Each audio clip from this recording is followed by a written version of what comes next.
Hello and good evening. Welcome to Heritage University Presents series number 5 in our board training series. My name is Melissa Rogers, and I'm the Vice President of Business Development for Heritage Property Management, and I am so excited that you've joined us. As I just stated, we are going to be talking about everything insurance and maintenance related for your association. So if this is your first time joining us in this series, we are so happy that you're here. This is going to be a very important part of your job as a board of directors and how you can lead your association, especially while we're in budget season right now. For those of you that are watching this on replay, it is September when we are doing the live airing, so we are in the thick of budget season. Tonight, we are actually going to be joined, I'm so excited, by our Director of Specialty Services, Danielle Williams, and she is going to talk about the insurance coverage and the insurance portion, I should say. And then I will go ahead and finish up the series with our maintenance aspects. And then we'll have some questions and answers at the very end. While we are going to be speaking about items related to community association management, we are not going to be speaking about specific community related items. So if you have any questions related to your association, we certainly encourage you to get with your community manager if you are privileged to have professional management. And if you are a self-managed friend, please feel free to get with your association's attorney so that you can go ahead and get your questions answered from this evening's class. While we are going to be speaking, we're going to be taking the Q&A as the conversation goes through. We're going to wait to answer those questions until the end of the class, but feel free to go ahead and drop your questions as we're going through the presentation. The Q&A should be located in your upper right-hand corner, maybe at the little bit of the middle of the screen. And we are now going to go ahead and get started. So I now introduce you to Miss Danielle Williams. Good evening, everyone, and welcome to our board training. As Melissa said, my name is Danielle Williams. I'm Director of Special Services for Heritage Property Management. And one of those items that I take care of on a daily basis is helping our associations secure and review their insurance coverages. As you know, insurance is very important for our boards to understand the laws and what is needed for an association. So tonight we're going to touch on the different types of coverages and some important topics with insurance. All right. So there we go. What you're going to learn today? We're going to touch on things like what is risk management for an association? How do you manage that risk? Types of insurance requirements in our industry and what the association needs or maybe doesn't need in different situations. Steps in establishing a maintenance program, the maintenance controls, categorizing physical assets, necessary information on an association's physical assets versus liability and maintenance needs, basic management programs. Melissa's going to talk to you about different things pertaining to that, and then characteristics of an effective maintenance system. All of this is going to tie in together because insurance and maintenance. Okay, so risk management. A lot of times when you hear the word risk, it kind of makes you a little nervous. What are the risks for an association? There's property risk, there's liability risk, there's financial risk. So we have all different types of risk for an association. Risk management is just simply the process of making and carrying out decisions that minimize unfavorable effects or accidental losses for the association. You'll also see that we abbreviate community association as CA. So I just want to point that out to you. So when you see that through the slides, there are two primary risk management techniques. First, there's risk control and risk financing. Risk control is exactly what it sounds like. It's the process of taking an action to prevent accident, additional losses to the association, and prevent financial loss to the association. Risk financing is the process of attaining resources to pay for those financial consequences for those accidents, those liability losses. So how are we going to take care of paying for those when those do come up and happen? Risk control. There are several ways to control risk, prevent risk, but you can't always stop it. So how can we try to control and mitigate the risk the best we can? Exposure avoidance sometimes seems easier said than done, but there are steps you can take. Avoiding circumstances that expose the community to certain types of loss. A prime example is prohibiting service of alcohol. If you have an association gathering at your clubhouse, your pool, tends to be more incidents that take place when alcohol is involved. So that's a great one.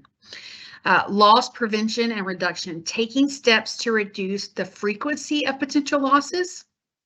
A prime example there is a weekly fire safety inspection or sprinkler installation. So obviously, if we have a fire situation and sprinklers are installed and properly inspected, that helps mitigate additional loss. Limitation of exposures, establishing a backup to prevent said losses, a backup of all computer files in a secondary location. So obviously Heritage, who's keeping your records if you're managed by us or if you have another management company, but we do have ample backups. But you as a board, if you're communicating across, the board or with homeowners, you want to have an ample backup, especially if you're self-managed. So keep that in the back of your head. That helps mitigate risk of lost files, lost documents, information that may come up and be needed one day. Contractual transfers, entering a contract that will transfer the community's legal responsibility for loss. An example of that is contracting a landscape service. So when you hire a licensed, bonded, and insured landscaping service, that helps mitigate the risk rather than board members, community members handling the landscaping for the community. That's going to add to your risk. So someone who's also professional in that area, has their own license, has their own insurance, that is really going to help the association mitigate additional risk for accidents that may come up.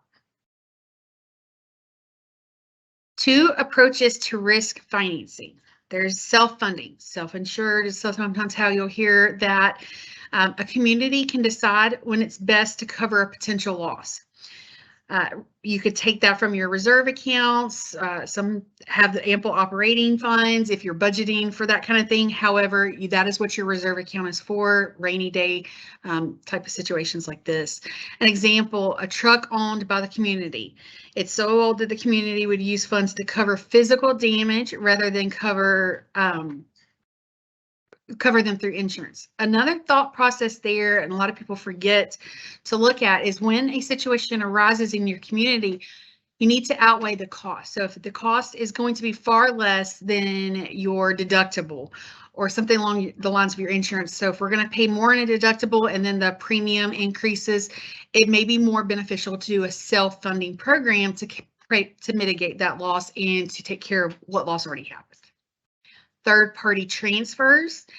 Insurance is a form of risk financing, which transfers the financial burden of paying for losses to a third party, your insurance company. A commercial insurance company, they fund your losses when you have insurance. So a lot of people, when those risks that has happened is higher, the loss is higher than what the deductible is or what the premium potentially could be increased to, more catastrophic, larger types of losses. That's going to be your third party transfer of risk. You're transferring the loss and the risk to the insurance company. So that's going to be where the funding comes from to correct that loss. All right. It is extremely important for boards of directors, whether you are managed by a community association management company or self-managed, to have a clear understanding of the association's need for insurance, as well as the state and local requirements. There are state laws that guide our industry as far as what type of coverages you should have, the minimums, that type of thing. But then also just have an understanding of what will protect the board, the community, and the homeowners in the community, because this is potentially your biggest investment. Boards should meet regularly with their insurance representative on an annual basis to ensure coverage meets current federal and state requirements. Here at Heritage, we have an insurance department that assist the associations in having those policies renewed. We are constantly looking to see, do you have enough liability coverages? Do you have the coverages you need? Do you have enough fidelity coverage? And we'll talk about those different coverages in a moment. But if you are not managed and don't have that resource, please make sure you're speaking with, as Melissa said, your attorney, get recommendations on additional coverages you may need, and then have your coverages reviewed annually. It's not a bad idea to shop your coverages, to have someone else like eyes on it. We are constantly helping associations shop coverages, and a lot of times that is the way we find holes in coverage. It's a second pair of eyes. It's a fresh set of eyes. Working with your current agent or a different agent to have different quotes brought to you and presented to you to make sure nothing's missing.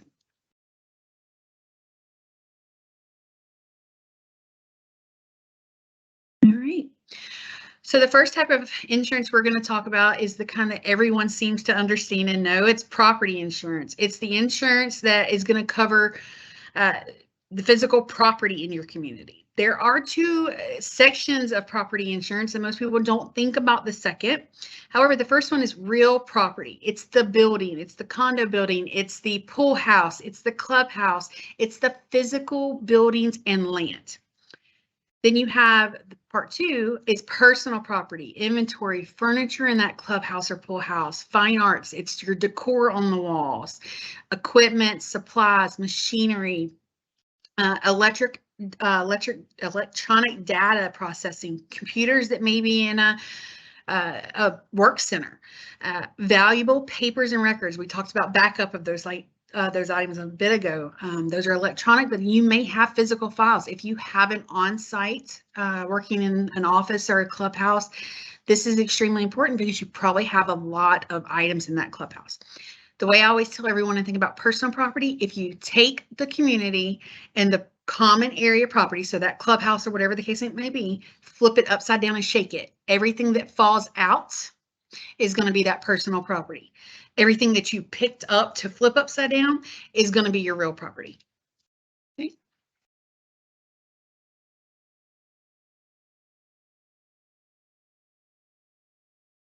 Our next type of insurance, it's common insurance coverages and endorsements on your property coverage. So there's different types. You have your main coverage, and there's a multitude of endorsements that you can get. It adds coverages, it adds or takes away certain things in some cases. It helps mitigate additional liability. So we have commercial package policy insurance. That's the property element of the coverage. It's real and personal property. It's a comprehensive property coverage. It's obtained through a special form. There's multiple types of forms when it comes to insurance, and that's going to get really down in the weeds, but just know that it's a special form added onto your main policy. It's going to help fully protect certain limits. So the policy limits should reflect all insurable replacement values. So if you've got a building and then you've got $10,000 in valuables, let's make sure that we have our values. And we're going to talk more about values and how important they can be. Boiler and machinery. This is one of those things that a lot of associations aren't familiar with, and it's become very relevant in the last several years. If a community has mechanical equipment of any kind, including elevators, transformer, pool equipments, you name it, if it's electronic and it moves and it's in your property, in the real property, it doesn't dump out if you flip it upside down. This is when you're going to need that boiler and machinery insurance. A lot of people are like, oh, will that help my pool pump? In some cases, yes, it'll help with certain pool equipment if there's an accident. Now, if it's just old and it's wear and tear, it's not going to cover that. But if lightning strikes it or certain incidents depend on the policy itself, that's where this will kick in, okay? Building ordinance insurance, also another type of coverage that has become so relevant in associations. Lenders are really pushing for this coverage. It's usually obtained by an endorsement. You can get a separate policy nowadays for this, but endorsements tend to be more cost effective for our associations. But it's going to help with situations when there's a loss at a building. It's going to help with those special. So if you have an older building, for example, and they have specialized materials, certain glasses. Also, if there's a loss and you need to bring that building back up to code because it was an older building.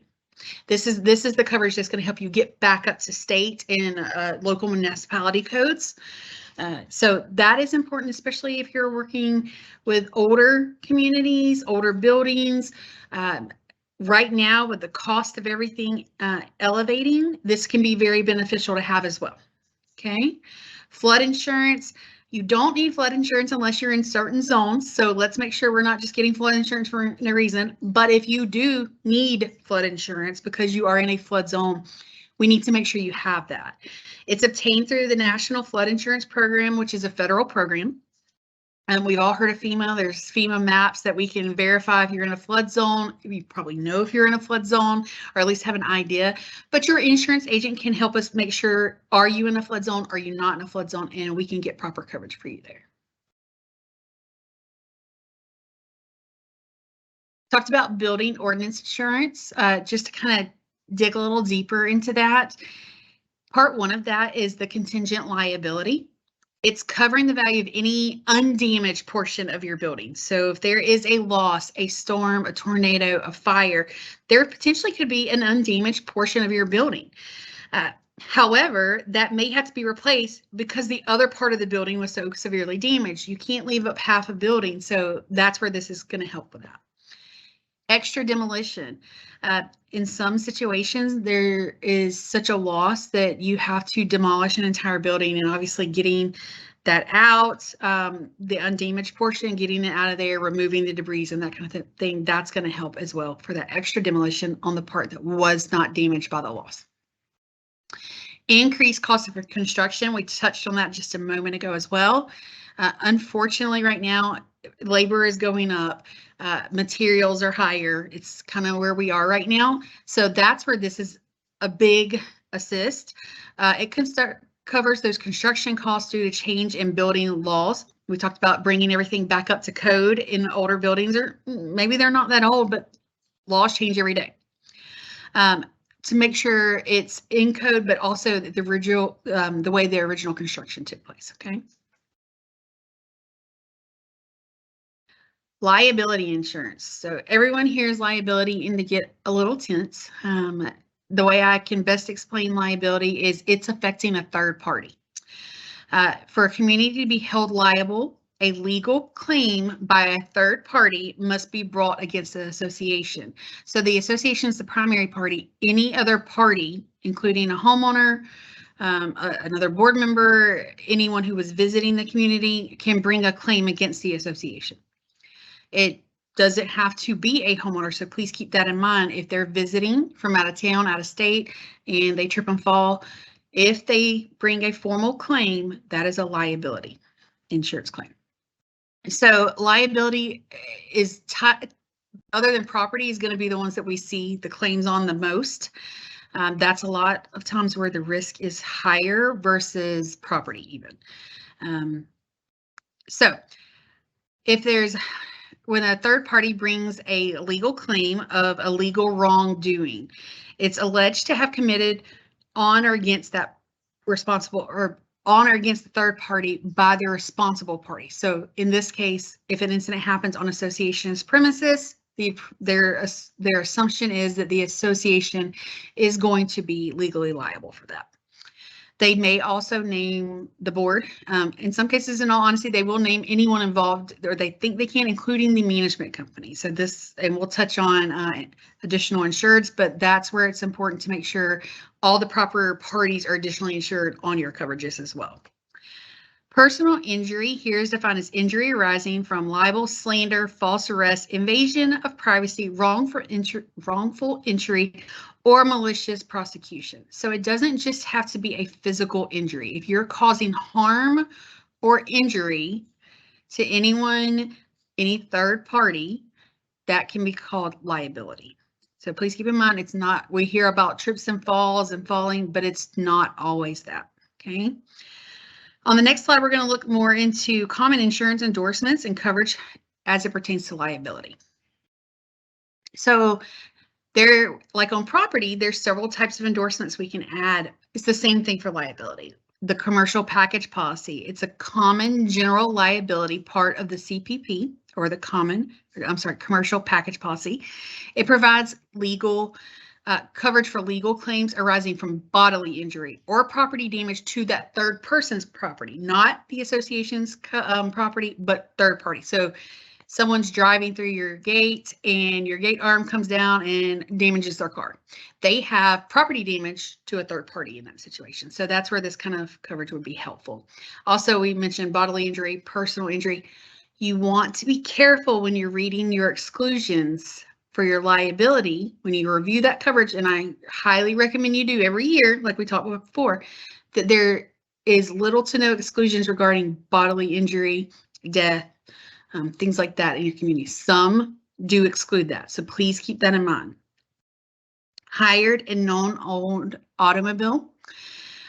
This one tends to be a little tricky, and everyone's like, we don't need car insurance. This is not your typical car insurance.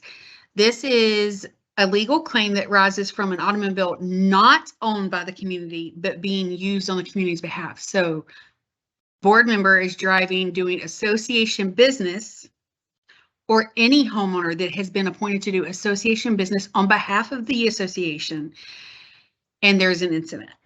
A liability incident, remember, that goes back to bodily injury, personal injury, or damage to another's property, but doing business on behalf of the association in a vehicle not owned by the association. So that is where that would be a beneficial coverage. Keep in mind that typically the person driving, their insurance is going to kick in if it's at fault, but this is going to help protect the association, because likely when the claim is made, the name of the association will also be named. Okay. Commercial umbrella. So everybody hears the name umbrella and it kind of, they're like, well, I don't have common area. You don't have common area. Common area is an additional risk of liability, but remember, we're talking liability, not property. There's always additional risk, whether you have common area or not. Liability insurance needs umbrella to sit over it. So for example, if you have $1 million limit on your insurance and unfortunately there's an accident in your community that is a $2 million payout, your liability is going to tap out at that million. And now we have that umbrella sitting over your liability. It's literally an umbrella over your policy that's going to kick in and help with that additional million. Otherwise, we have to go back to self-insuring and hope the association has that additional million in that payout that's awarded. So keep that in mind. Umbrella is extremely important. Some people, like I said, get it confused with only if they have common area. That's not always the case. We want to have it to protect you in these liability situations, common area or not.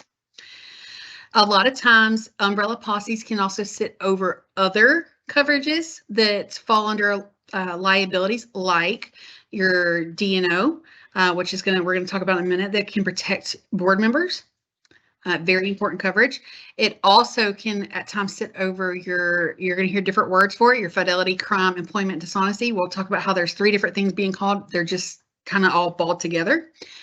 So depending on the policy and depending on the carrier offering that policy, a really nice, strong policy will sit over your other coverages beyond just your typical liability, general liability. D&O, we talked about that just now. It's going to protect and pay out on an approved claim that's not excluded for wrongful acts that do not lead to property damage.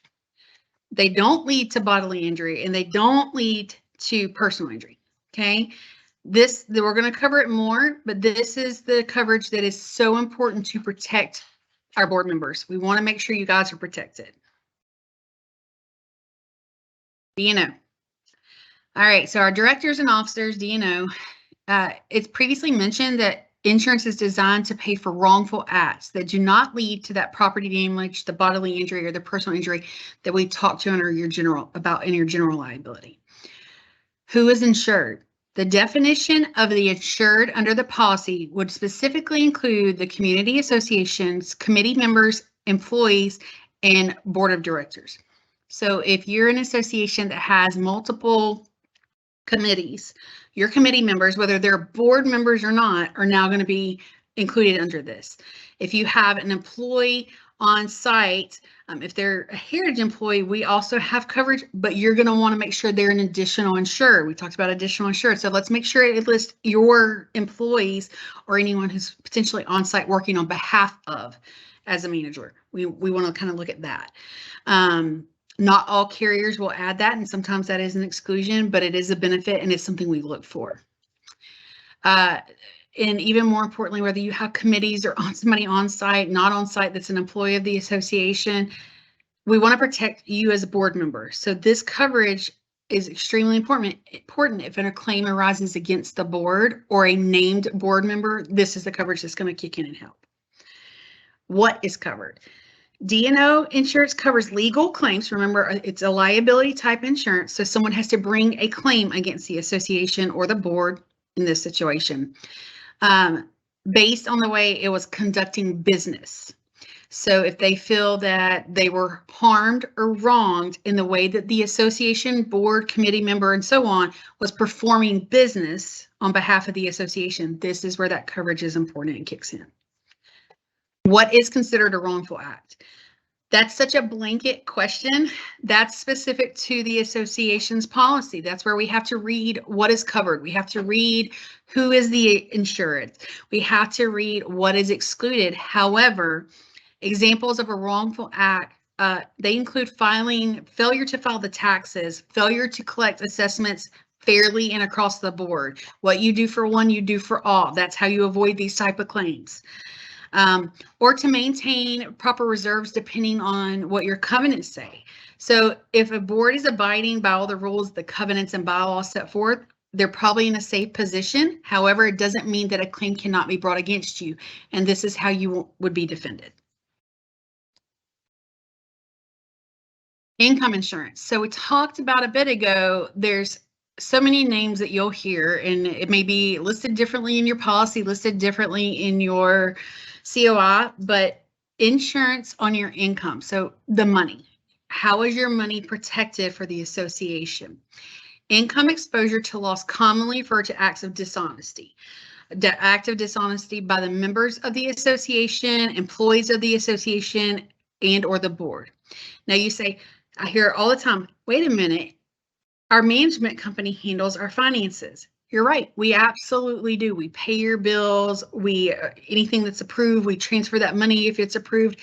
However, we have coverage that protects your money in the event that a claim comes about because of an employee of Heritage. Same for any other management company. What it will not protect is if a claim comes about due to anyone outside of an employee of Heritage.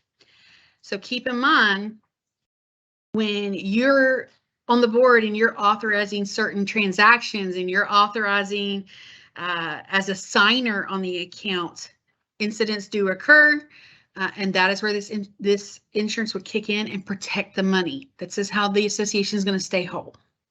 Separations of duties for recording income and paying expenses. Requiring multiple signatures. So these are all ways that you can help mitigate that risk, but also what it's going to cover. So if there wasn't multiple signatures on the banking and investment accounts and one person was authorizing and it wasn't on behalf of the association in a favorable way, and now money has been misapplied or misused. Monthly reconciliations of bank statements with financials. Good thing is, if you've got a management company, that should be happening for you, and the board should be getting those monthly. You should be getting your bank records and financial reports along with those monthly financials, okay? It is imperative that the board reviews those. You should have a treasurer looking at those. Maybe the whole board looks at those, but it's imperative that you're looking at those to make sure we don't have any situations that, hey, something's not looking quite right. Performance of independent complications, reviews or audits. Okay, so each month you're technically having a small review and audit with those financials. You should be looking at those. But then at the end of the year, you have your end of the year financial packet. It's extremely important that you review those as well, so we make sure that everything's looking right. But this type of insurance you're going to hear commonly called crime, fidelity, employee dishonesty. The umbrella term for this is going to be your fidelity coverage, and within that you have employment dishonesty and crime. Those terms are very commingled, but just understand ultimately it's fidelity coverage, and what is included in your fidelity is when you hear things like crime, that's going to be your fraud, things like that. Employee dishonesty, that's when you have an employee that has caused a claim. They all fall under income insurance or fidelity. Common coverage and endorsements, we talked about that. Fidelity Insurance, that protects against employee dishonesty leading to theft, money, securities, or property. You're like, ooh, property. That's always tricky, in my opinion, because when you have property go missing, everyone thinks of like something valuable in the clubhouse or something valuable in the office. I will never tell you, no one at Heritage will ever tell you where the claim is going to fall. We can't. Your agent technically can't. The underwriters and the carrier are going to review what has taken place, and they're going to determine which one of your policies that falls under. Is it going to fall under property? Is it going to fall under fidelity? They're going to evaluate that, but it is imperative that you have this. Business income insurance, that's the second part of it. If you have an interruption to your business, a community association is a business. We run it like a business. It has financials. It has bank statements. It is a business. As board members, you are the board for that business. So you are running the day-to-day operations. And as a management company, we are assisting you. We are basically the employees that are assisting you and giving you valuable information and helping guide you as a resource. However, you may lose income. So an example of that is income loss due to, let's say your clubhouse burns down and there was a $5,000 income every month from homeowners or other parties renting that. Well, when that clubhouse is gone, that's going to significantly impact your budget. So that's an excellent example of that. Personnel insurance. Another common term that you're going to hear from that is workers' comp. Typically, you don't hear personnel insurance, but workers' comp is exactly what that sounds like. It is employees of the association. Again, if you have a management company and your manager, or you even have an on-site manager that is employed by the management company, we have workers' comp that should be kicking in. However, if you have an employee hired in working for the association, a lot of associations have hired maintenance staff on site. Keep in mind, you need workers' comp. There are state laws around this, federal laws around this, so keep all that in mind. We got to make sure we have that proper coverage. This is an area of insurance that's limited to loss of service due to injury received while working on behalf of the association. So you've got, let's say, a maintenance tech and they're out on property and they're doing whatever maintenance items they were assigned to, working on behalf of the association, employed by the association, and unfortunately they fall and get hurt. This is where your personnel insurance or workers' comp is going to kick in. It does not address things like medical, dental, hospital, life, disability, pension, or retirement coverage. However, it's going to help them get medical care. And there are certain doctors and a list of people they would need to see based on your coverages. Key risk management issue for personnel exposure, whether a person is an employee or an independent contractor.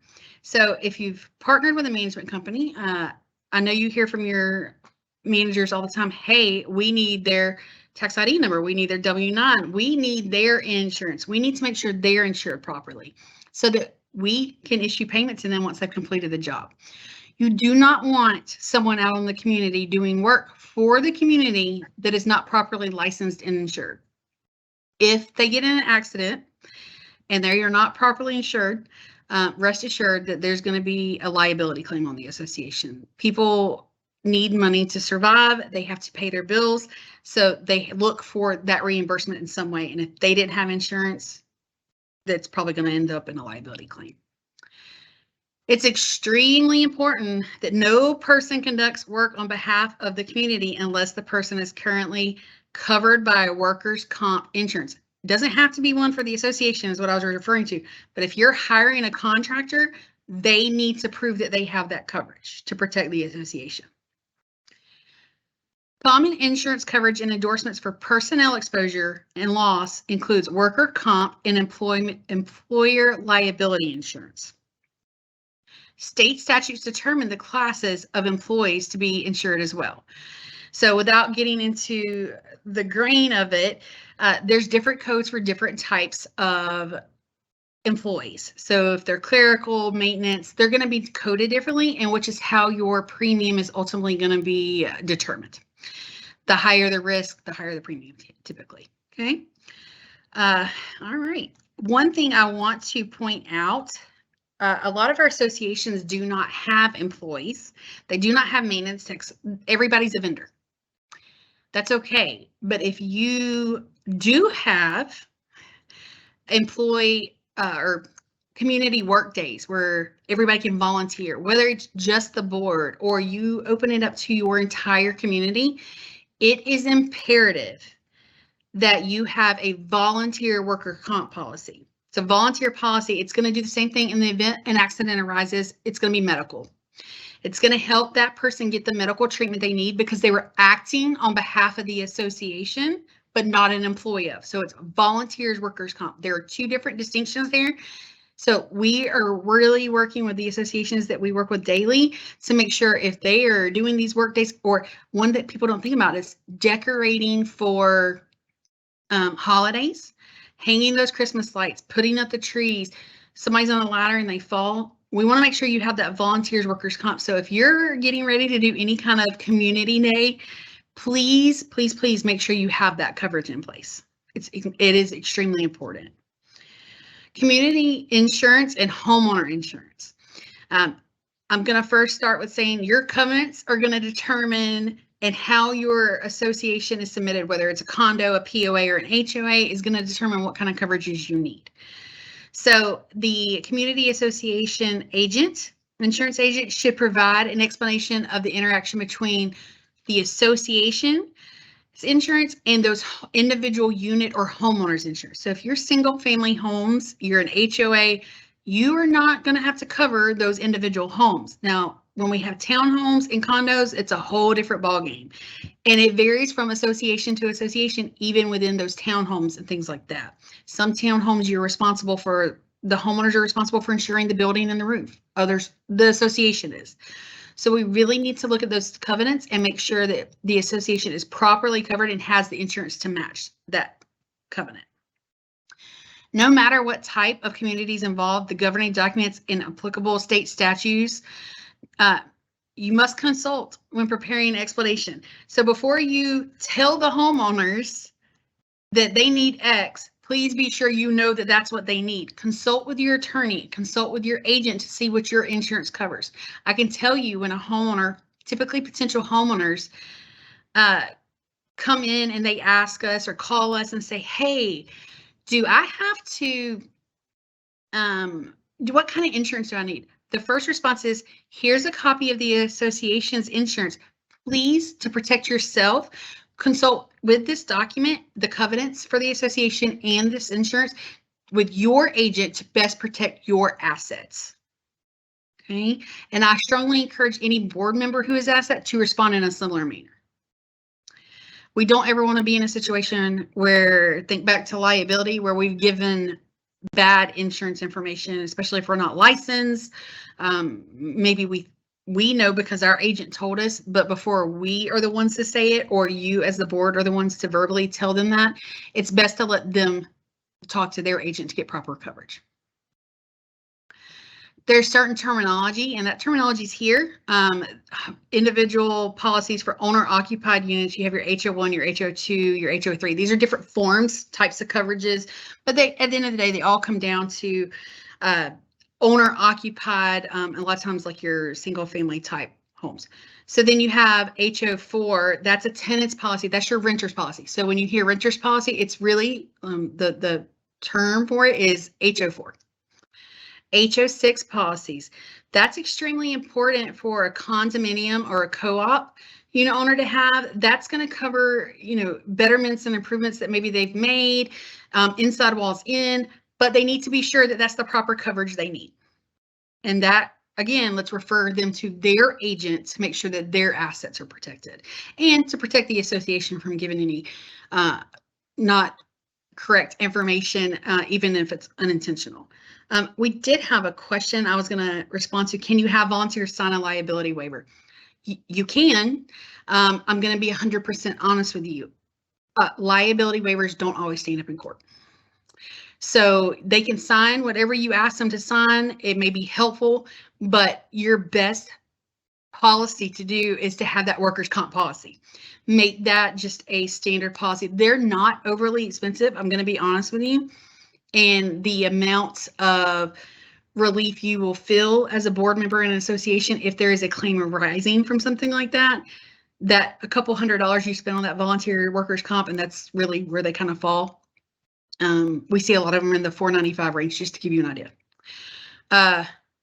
It's going to be a relief than a couple million in a claim. Is our insurance policy on our heritage property site? This is the first I've heard of it. It absolutely is. So if you log in to your portal and you can go to insurance, you should see the most current policy there. If you've recently renewed, we have to request those, and we're in the process of always requesting depending on renewal dates. We put the certificate of insurance at homeowner level. Policies, the full policies, hundreds of pages, are at board level. So you can see both. But remember, just homeowner level has the COIs, which is just what the coverages are and what the limits are typically. And full policies are going to be at the board's level. If a planned community insures on a blanket basis, as the condominiums do, and I'm going to speak directly to condominiums, but this also applies to co-ops, then the owner must purchase that HO6. Remember, I talked about, so if we've got a high-rise condo, the condominium, the association is going to be responsible for typically outside walls out. So if you're thinking about the inside of the unit, not the inside of the unit, but the outside walls out of the building is going to be covered typically under the association's insurance. I don't want to make a huge blanket statement because that gets kind of tricky, because then you have spaces between units and floors and that kind of thing. So, however, you're welcome, Gail. We do have situations where they absolutely need to have that HO6, because keep in mind too, if they have an incident that happens in their unit, and this happens in those condos, guys, and water travels where it always travels down. It always goes down. So now we've got 3, 2, 4, 5, 6 other units affected. And not only does it go down, it goes this way.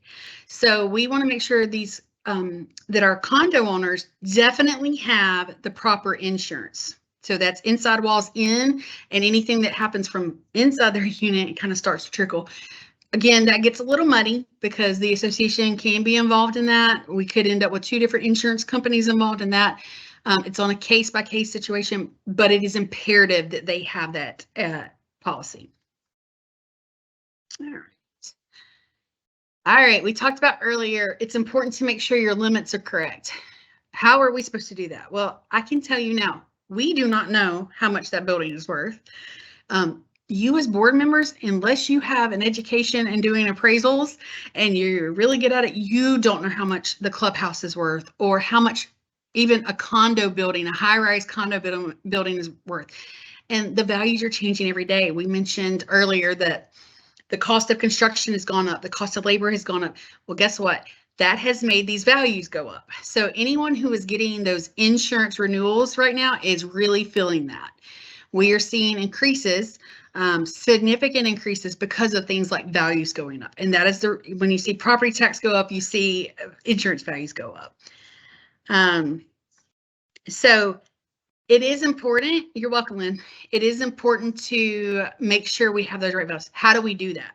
Okay, so you're going to be sure to check your association's governing documents. We want to make sure that we're including everything. What is the association responsible versus what are the homeowners responsible for? You're going to want to talk, make sure you know all the state statutes. Here's the thing. It's really difficult for anyone to keep up with all the state laws that are constantly changing. Even the local municipalities have certain laws and guidelines, but your agent should be educated in all of that.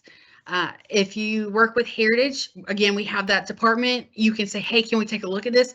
But even the agent can't tell you the value of your building. Can't tell you the value of the pool, the clubhouse, especially when it was built 25 years ago. None of us are going to know that. Can we guess? Yes.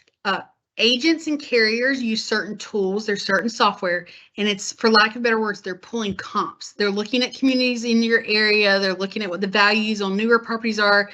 It's a long math equation and a bunch of scientific comps that they pull. It's not always right. I will be 100% honest with you, and sometimes it's not close. So how do we ultimately get that value. It is so important, guys, to make sure that you are looking at getting a reserve study. And when you get that reserve study, obviously that's going to tell you what you need to get done in the community and how you budget for that. Ask for a reserve study with an insurance appraisal attached to it. They do that. Experts go out there and look at all your common areas, and they give us accurate values. How often do you need to do that? We used to say every 5 years. I'm going to tell you now, I'm going to lean more towards the 3-year mark, but we'll say 3 to 5. The reason I say the 3-year mark, lending laws have changed too. Unfortunately, when the building collapsed in Surfside, it changed a lot. So especially if you're in a condominium building, this is important for all associations, but in those condos, we need to make sure that those buildings definitely have these insurance appraisals. There's no way for us to know. The lenders will not do loans in certain situations. So if they don't have a reserve study within the last 3 years, they may not look at it unless someone on the board is willing to say there's 0 deferred maintenance. Well, unless you are completely certified, licensed yourself to say that there's no deferred maintenance, meaning there's nothing wrong with that building and no work that needs to be done, please don't state that, because there's a loan, and trust me, if that building falls or any incidents happen, the lenders who have invested money in that, they're coming back. So it's so important that in those situations, and our staff, our closing staff, is trained on how to answer those questions. We have templates. You can always refer those questions to Heritage if you work with us, but at a minimum, if you don't work with us, please get your attorney to assist you with answering those. But that is where all this is coming from, making sure you have that proper building value. If you just got a reserve study and you're like, Danielle, I did not get insurance appraisal included in that, it's okay. You can get an insurance appraisal outside of a reserve study, guys. So don't panic on that, but it is imperative that you make sure those values are strong. Now, if you're a brand new community, it just came out of the ground in the last year, typically builders and developers can give that information over, pretty accurate values. They know what they paid to build it. But if you're still being, if you're homeowner run and you still got a lot of movement, it's an older community. And like I said, unless you're absolutely educated and assured in that, we need to get those accurate values to make sure the association is completely protected. Awesome job, Danielle. I really appreciate it. I don't know if anybody else agrees with me, but I certainly think that was probably the most gentle and informative way I've ever been taught about insurance. And clearly this class could be a standalone class in and of itself. For those of you that are joining us right now, Danielle actually just met with all of our managers. Heritage just hosted our quarterly managers meeting last week, and she was so kind as to give us the same exact education, because let's face it, some of what you just said was a little intimidating, and there's a lot of responsibility in being a board. So thank you again, Danielle, for also selling the reason why you should partner with a professional management company.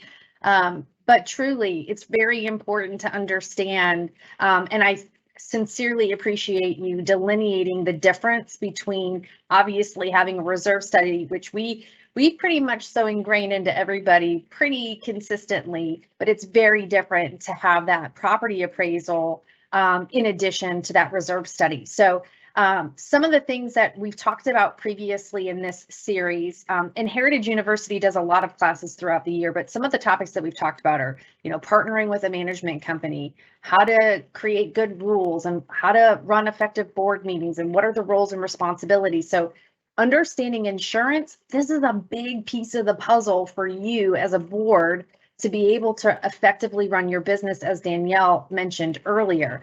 And although some of these topics that we're talking about are a little bit big in meaning, so to speak, or liability, we do want to let you know that most of this information that we're talking about, if you are working with Heritage or another management company, this is all facilitated by your management company.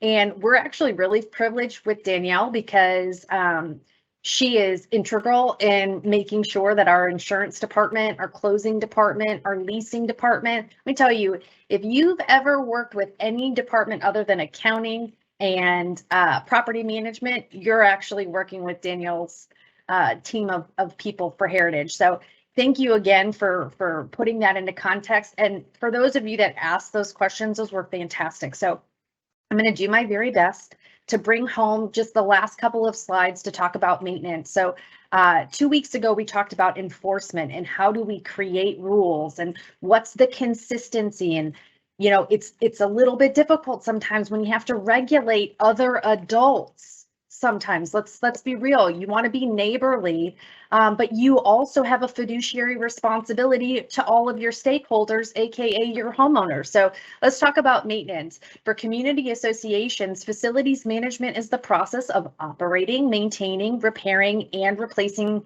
common property or common area elements. Maintenance has 3 goals in any association. It first must meet the needs of an individual resident, right? It needs to preserve and enhance the common property. Guys, this is probably the biggest responsibility that you have, is to preserve and protect and enhance, okay? And then ensure the safety of residents, guests, and employees. Now, I want to be very specific on this one. We are not the police. You are not the police, okay? And so when you do partner with professional management, or if you are the board of directors that is successfully self-managing your association with multiple committees, understand that your homeowners are still responsible. You homeowners are still responsible for the safety of yourself and your personal property or your real property, okay? An effective maintenance system depends on the manager or board of director, okay, their ability to get all the relative or the relevant participants involved. So that it takes a village, friends. It takes a village, okay? All right. On the next slide, we're going to talk about we switched on who can run the slides now. So I'm going to have my moment. Oh, there we go. Okay. Maintenance management controls. So this seems pretty vague in its topics, but this is a very, very important way.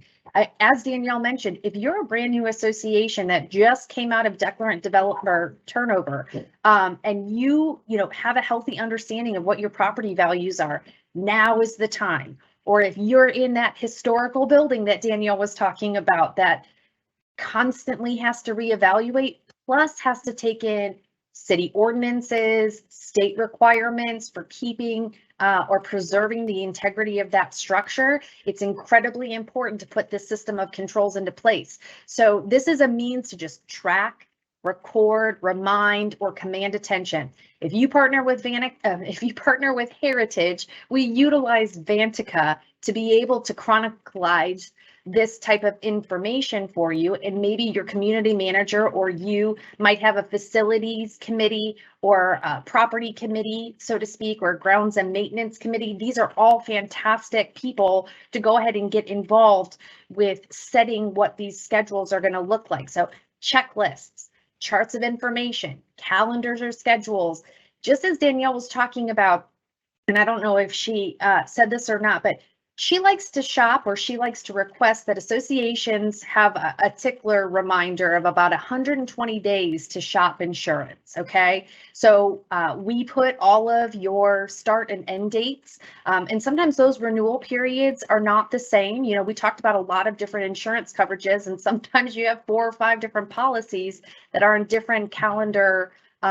expirations or renewals. So same thing with maintenance. Make sure that there is a heavy or a reliable source to be able to go back to. And please don't fret. If you are a current association that does not have these things in place, it is okay to start from where you are. And this is why we included the insurance in this portion, because everything that Danielle just previously talked about is what's going to set you up for success in dealing with your maintenance controls, okay? So effective maintenance cannot occur without these controls. If your property manager relies too heavily on memory, oh my gosh, how many of you have done that?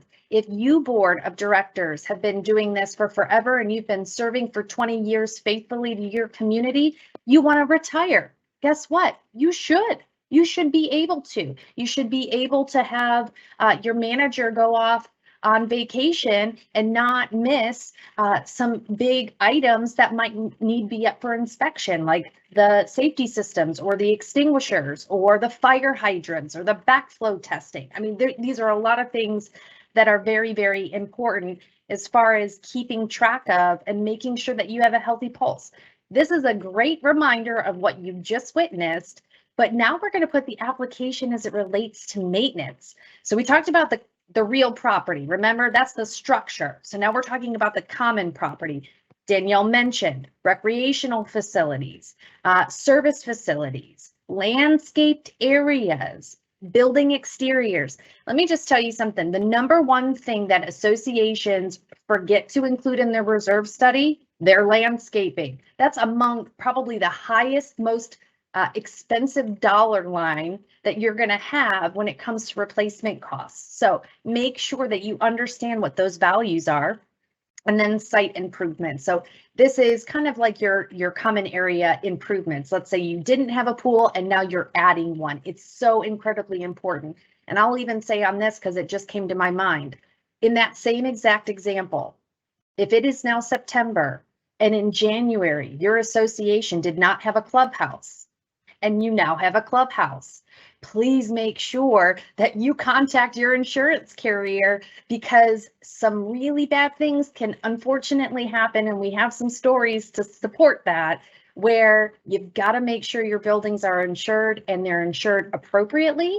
And this even happens with associations that do have clubhouses, but they're so underinsured that when there is a property loss or heaven forbid a fire, it's not even enough to put it back to its original standing. So very, very important to keep this in consideration. And then this is the difference with the personal property. Remember, as she said, when you shake everything out of that real property, this is going to be like if the association has I don't know, a rover for violations, or a maintenance RV, or something of that accord. Maybe you even have an on-site manager that does have a company car. That would be something that would be there. And then of course, any equipment that's located in the office. So very similar to the same examples that Danielle gave earlier, identifying assets and needs. Once the community association's physical assets have been established, right? We've got that one nailed. It's important to understand which are the association's responsibility and which are the homeowner's responsibility to maintain. So this can also get a little bit dicey.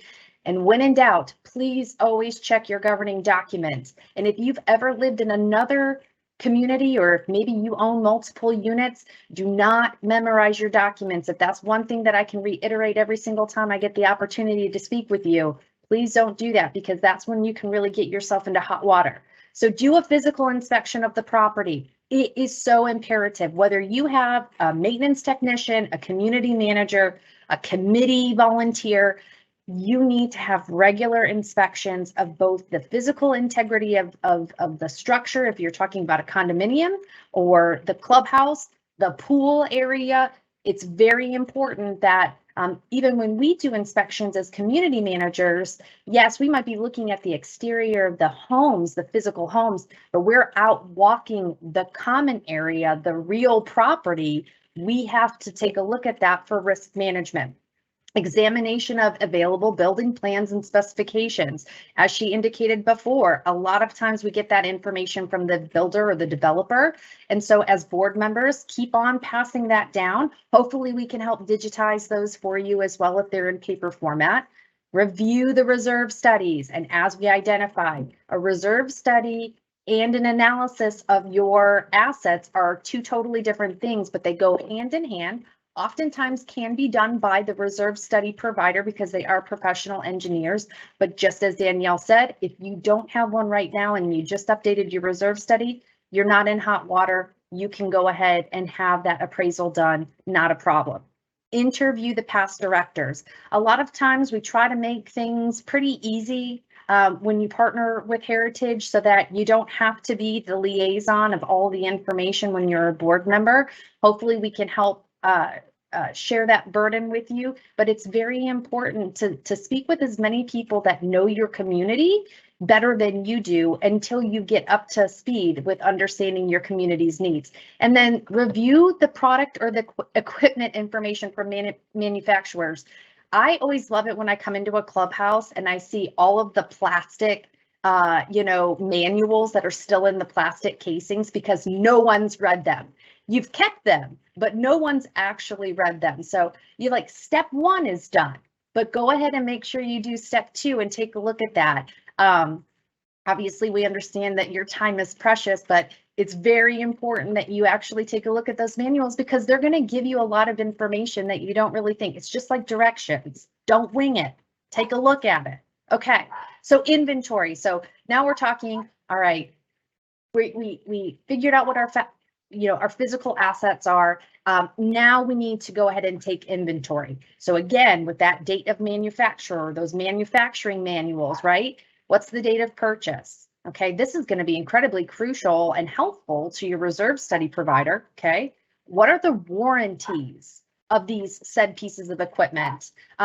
What's the quantity? Maybe you have 2 pumps in your pool house instead of just 1. It's very important to identify that. And for those of you that like to restore a pool pump or refurbish one while one is in use, you still need to insure both of them even when only one is operational. So these are really great examples that are real life examples that we want you to pay extreme attention to.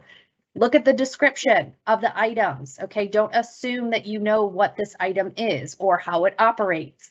Original installer or the builder or the service contractor. A lot of times with new development, we still have that direct point of contact with them and can help with that. And if not, the Google is amazing. Cost. Let's talk brass tacks. How much is it going to cost? How much did we spend in order to purchase it? And then what's that life expectancy of it? And maybe as the costs are rising, what is the increase potentially going to be to us in the future? And then special maintenance needs. So every association has their own particular items that make you unique. So one size does not fit all when it comes to doing maintenance. While we love for board members to share between other communities and talk to each other and figure out what works best, do not try to compare yourself to another historical building downtown if you're not a historical building. If you want to be one or think you are, bless you, because they're very difficult, but very rewarding. But don't try to replicate what somebody else is doing because they likely have their own specific items. Plus, every declaration is a snowflake, friends. Remember, there are no 2 that are alike. So when you have to reference your declaration or your covenants to make sure that you understand what your coverages are, and what your maintenance responsibilities are of the association versus the owners, this is where it's really, really important. So inventory list can serve as the master list. Sometimes you can do that as the association matures over time, but have routine maintenance, okay? So regular upkeep that must be done is cleaning, maybe cutting the grass, janitorial services or porter services. A service contract or job description is typically used to define the routine maintenance that is expected, i.e. a contract, okay? Preventative maintenance, okay, this is periodic maintenance to avoid disruption, hence preventative or breakdowns to prolong the life of the physical asset.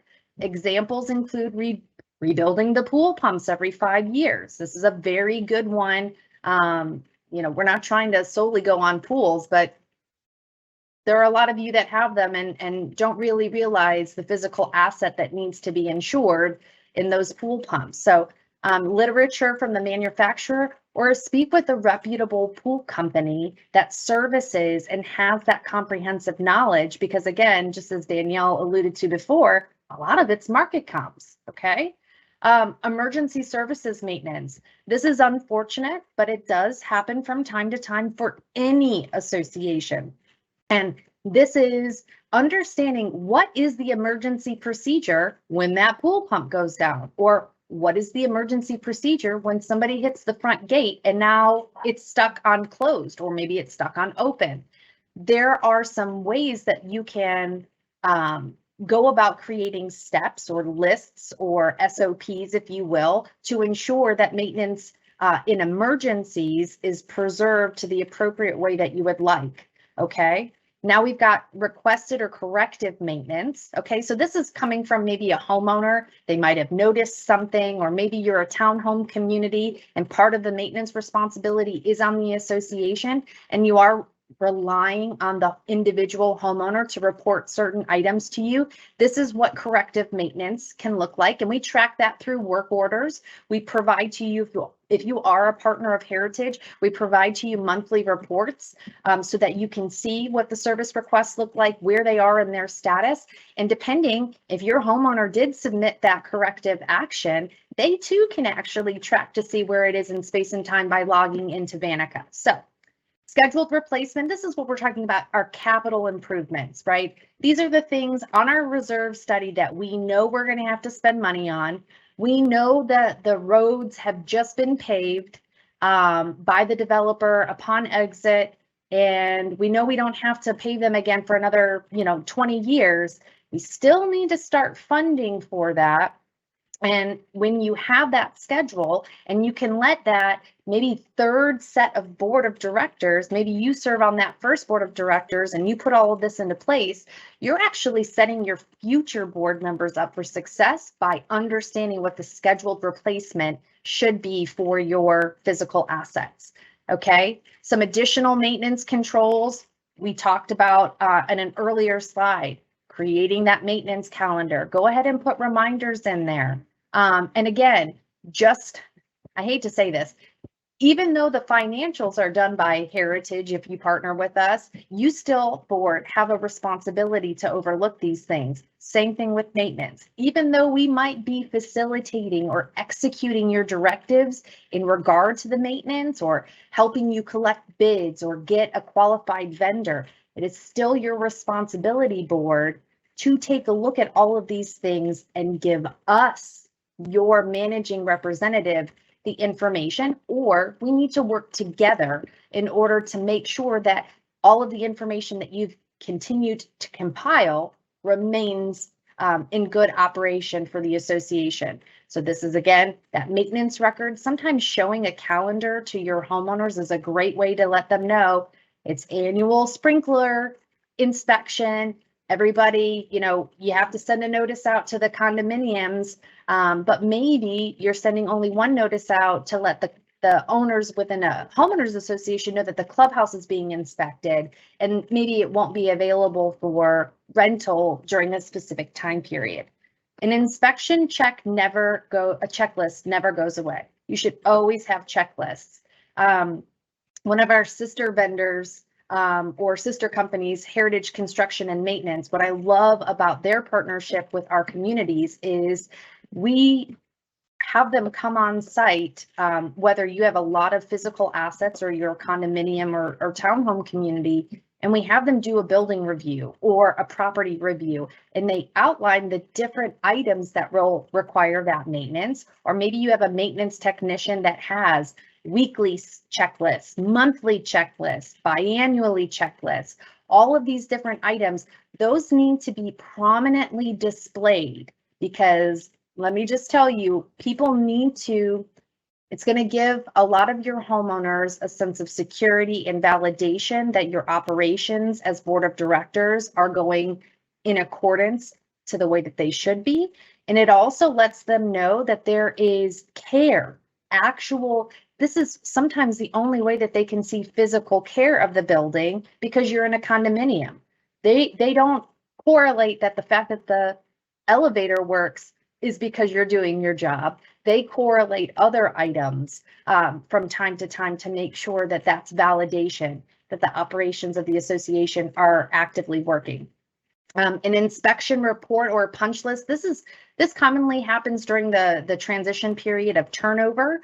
And then work orders are those items that are almost like invoices that are utilized to be able to show proof of what was offered for the association to handle. And sometimes your homeowners think that it's the association's responsibility. And oftentimes we have to tell them, hey, we would love to be able to assist you with this. Here's your declaration reference. I encourage you to take a look at that. And this might actually be your responsibility to take care of. So evaluate your maintenance system. Just because you have something in place doesn't mean it should be the way that you always do it. Because it's always been done that way doesn't mean that it was good to begin with. It sometimes does mean that it's good to begin with, but you should always be, don't reinvent the wheel, but give it a gloss over, just like checking your financials, just like checking your insurance policies. You need to have some due diligence over these types of things. So the report card completed by the board addresses basic maintenance programs and current conditions of the equipment and common areas. Sometimes boards like to communicate their reserve study to the association so that they can see. Sometimes they don't, because it can be a little too confusing for people who don't understand its application. It's not intended to be one way or another. It's just what the preference or the temperature is of the association. But I'm a huge proponent as a community manager. I like to be able to show the association as much information as I possibly can to instill that the board of directors is doing their fiduciary duty. Survey the residents. Don't be afraid to talk to your homeowners. They are the pulse of the community. And don't forget, you as board members were once homeowners yourselves, or still are homeowners yourself. So this is just an added hat of responsibility to you. But think about what you find to be important. You purchased this property for a reason. And so you have just as much to say about how the operations go as your next door neighbors do. Review all maintenance work orders and evaluate the repair, the time spent, the money dispersed. This is really good when it comes to bubblegum maintenance. And what I refer to as bubblegum maintenance is you stick a piece of bubble gum to plug up the hole instead of actually fixing the bigger issue. Maybe it's cheaper for you to go ahead and do one light bulb here and 2 light bulbs there at the security entrance, when really you might be saving the association money if by creating a maintenance schedule, you know that, okay, 1 light bulb went out. It's probably time to change all of the other light bulbs because they're going to follow in tow here shortly. So there's some really good requirement for having those lists be beneficial long-term for the association. Physically inspect the property regularly. Again, even if we, the association management representative, are coming out to inspect your property, we still need your eyes, because everybody has a different point of view. Everybody has different perspective. And as Danielle indicated earlier, we might have some homeowners within the community that have good qualifications to be able to offer us some sound, concepts to think about or some advice to consider.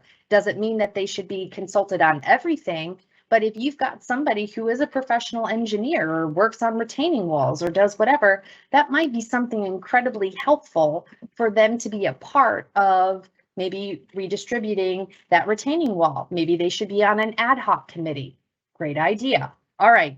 Visit similar communities and note the status of key maintenance areas, but be careful. Don't get stuck in the comparison trap, because it'll get you every time. You don't know what kind of contract term they are in.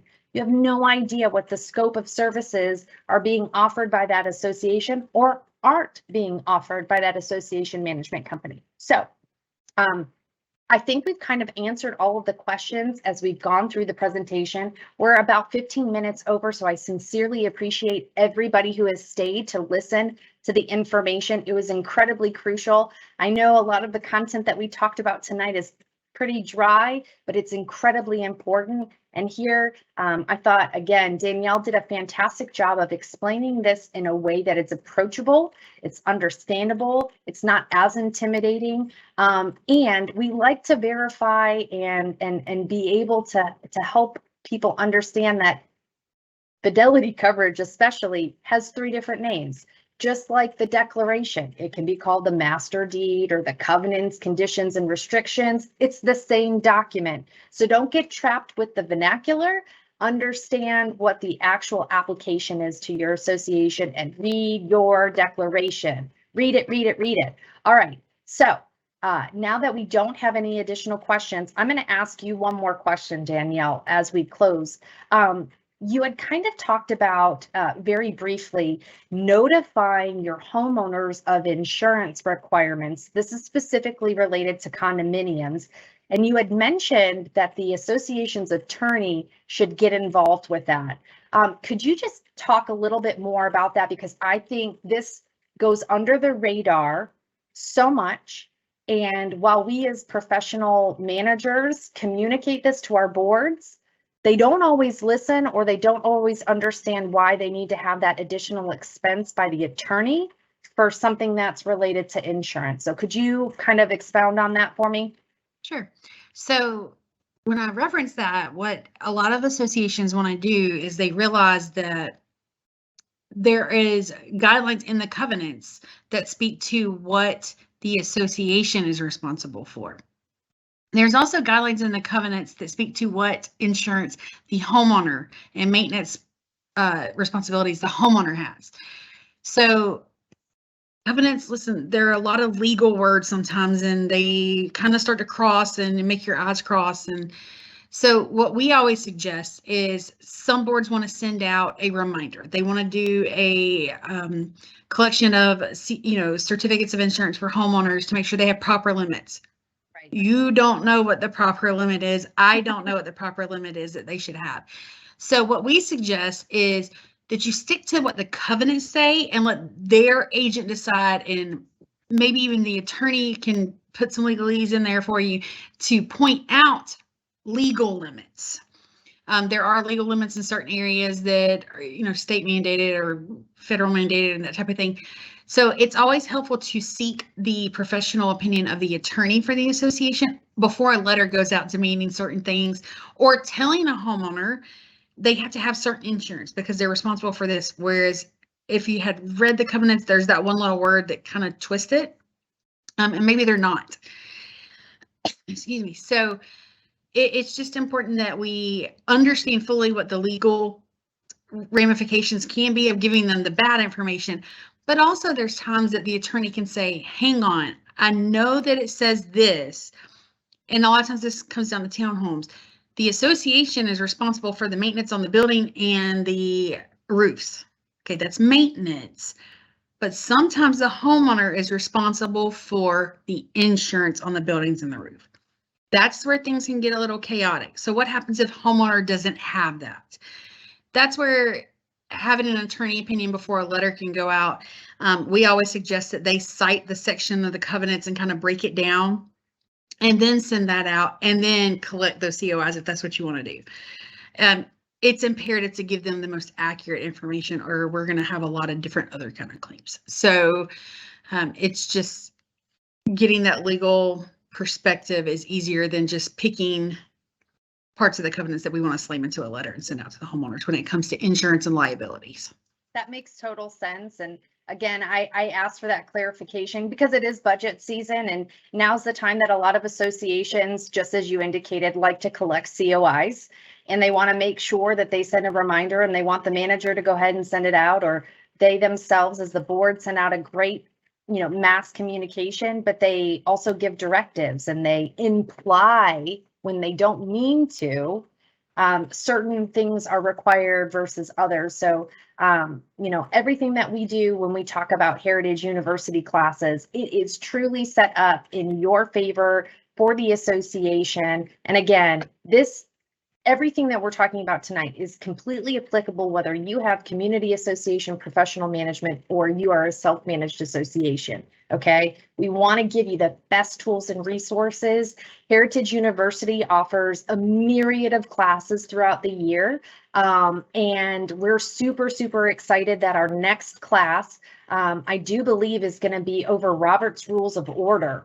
And we're going to be discussing, it might be financial collection. I'm not really quite sure. I could have my dates confused, but I do know that in the month of October, we are going to be talking about Robert's Rules of Order, which is the parliamentary procedure for you as board of directors to be able to make decisions and to govern board meetings and annual meetings of the association. So stay tuned for the link to come out for October's classes. November, we've got a few additional classes lined up as well. So if you are really invested in understanding your role and responsibility for serving on the board, we really, really hope that you have the opportunity to take a look at our previously recorded classes. All you have to do is go to heritageproperty.com, click on Community Focused Education, and you can take a look at our previous classes on our YouTube page.